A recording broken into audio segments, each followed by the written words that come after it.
লক্ষ্মীপুর জেলার চন্দ্রগঞ্জ থানাধীন চন্দ্রগঞ্জ ইউনিয়নের ৪ নং ওয়ার্ড স্বেচ্ছাসেবক দলের সভাপতি রাহাত হোসেন বাবুকে অস্ত্র দিয়ে মিথ্যা মামলায় ফাঁসানোর অভিযোগ উঠেছে ডিবি পুলিশের বিরুদ্ধে। ভুক্তভোগী রাহাত হোসেন বাবুর মায়ের অভিযোগ, আমার 2 ছেলে কাজ শেষ করে বাড়িতে ফিরলে কয়েকজন লোক এসে তাদেরকে ধাওয়া করে এবং আমার সামনে থেকেই তাদেরকে তুলে নিয়ে যাওয়া হয়। আমার ছোট ছেলেকে ছেড়ে দেয়, বড় ছেলেকে নিয়ে তারা আটকে রাখে। কালকে আমার 2টা ছেলে আছে, এই 2টা ছেলে গাড়ি ছিল, গাড়ি থেকে সন্ধ্যা ঘর আইছে, ঘর আইনের লগে দিয়ে আমার ছেলে ওদের পিছনে এই কয়েকগুলা লোক আসি আমার ছেলেরা দুজনরে দড়ি হেলাইছে। এরা আমি কইতেছি আপনারা কে আমার ছেলেদেরকে দেন ধরছে না রে। এরা কইছে আমরা কিছু কোনো লোক না, আমরা কইছে দুটা ছেলের হাত ছাবি ধরছে ধরনের হলে কইতে আসি যে এগোরে শাড়ি দেন, এরা এখন গাড়ি তুনাইছে, এগোর সাথে কিছু কথা বলি দোকানে যাইয়া এগোরে শাড়ি দিন। এ কথা কই আমাদের সামনে আমার দুটা ছেলেরে চেক করছে, চেক করার পরে কোনো কিছু আমাদের ছেলেরা কাছে পায় না, পাওয়ার হরে দিহেরা দোকানে নিছে, দোকান স্বামী গেছে আর জনগণ গেছে এদের কাছে কালকে ডিবি অফিসে।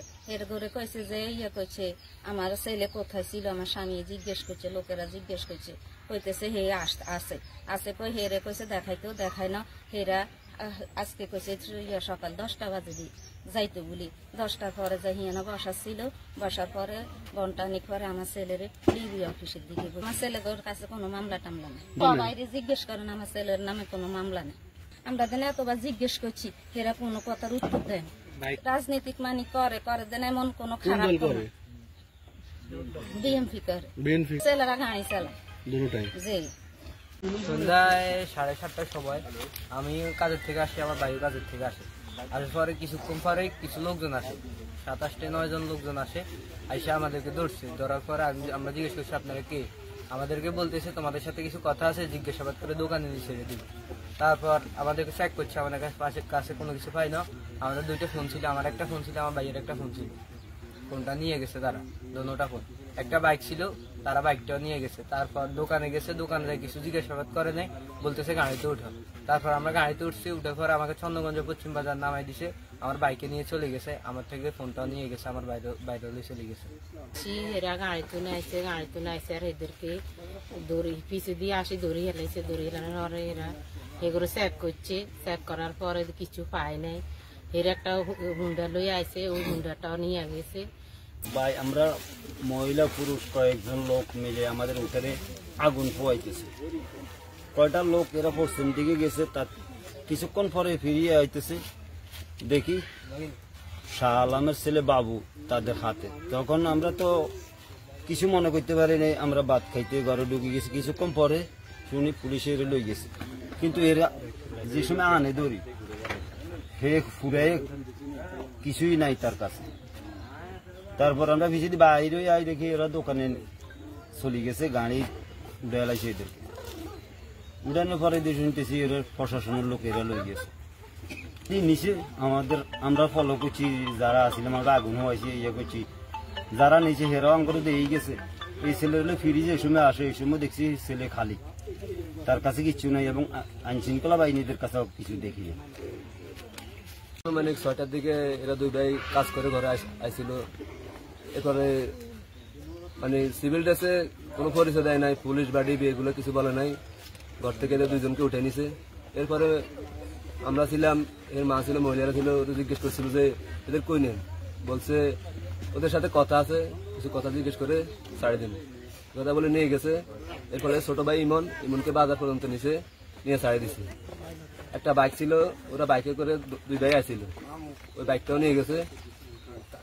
আসলে বাবু আমাদের ওয়ার্ড স্বেচ্ছাসেবক দলের আহ্বায়ক, সে দীর্ঘদিনে বিএনপির সাথে জড়িত, রাজনীতি করে এবং কিছুদিন আগে আমরা সহ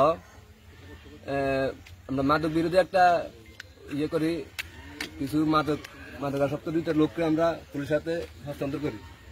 ওইটা আমরা সন্দেহ করতেছি, ওইটার জের ধরেই বাবুকে পরিকল্পিতভাবে মানে রাজনীতির প্রতি হিংসামূলক একটা পরিকল্পিতভাবে ওকে এভাবে ধরিয়ে দেওয়া হয়েছে।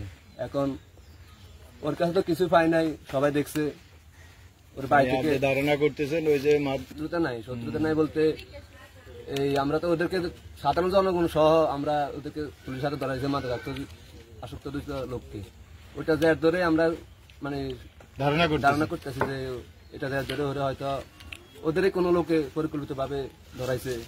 এখন ওকে হেনস্থা করার জন্য বিভিন্ন মামলা দিবে বা এখন তো কাজ করে মাত্র আইসে ঘরের মধ্যে। আমার নাম মোহাম্মদ মোস্তফা কামাল।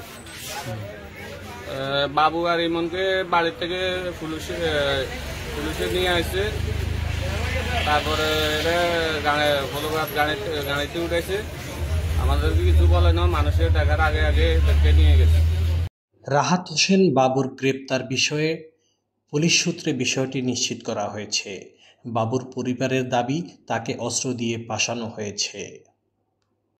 এ বিষয়ে লক্ষ্মীপুর জেলা গোয়েন্দা শাখার ভারপ্রাপ্ত কর্মকর্তা ওসি শাহাদাত হোসেন টিটু জানান, রাহাত হোসেন বাবুকে আটকের পর জিজ্ঞাসাবাদ করলে সে অস্ত্রের কথা স্বীকার করে এবং তার তথ্যমতো অস্ত্র উদ্ধার করা হয়।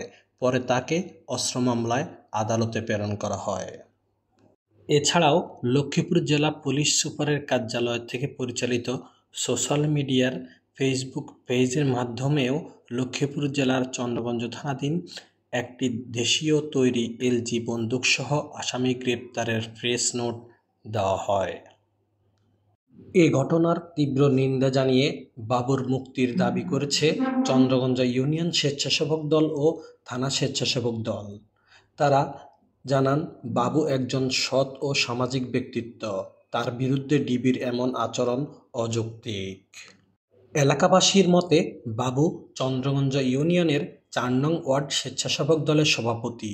মাদক কারবারিদের বিরুদ্ধে তার অবস্থানের কারণে তিনি ষড়যন্ত্রের শিকার হয়েছেন বলে ধারণা করা হচ্ছে। সোমবার স্থানীয় সময় দুপুর ২টায় রাহাত হোসেন বাবুকে বিনা ওয়ারেন্টে ঘর থেকে তুলে নিয়ে অস্ত্র দিয়ে পাশানোর বিরুদ্ধে মানববন্ধন করেছে চন্দ্রগঞ্জ ইউনিয়ন বিএনপি যুবদল, স্বেচ্ছাসেবক দল, ছাত্রদল ও ভুক্তভোগী পরিবার।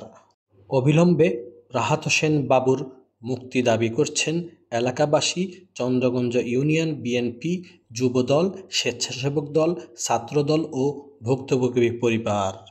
সময়ের খবর, লক্ষ্মীপুর।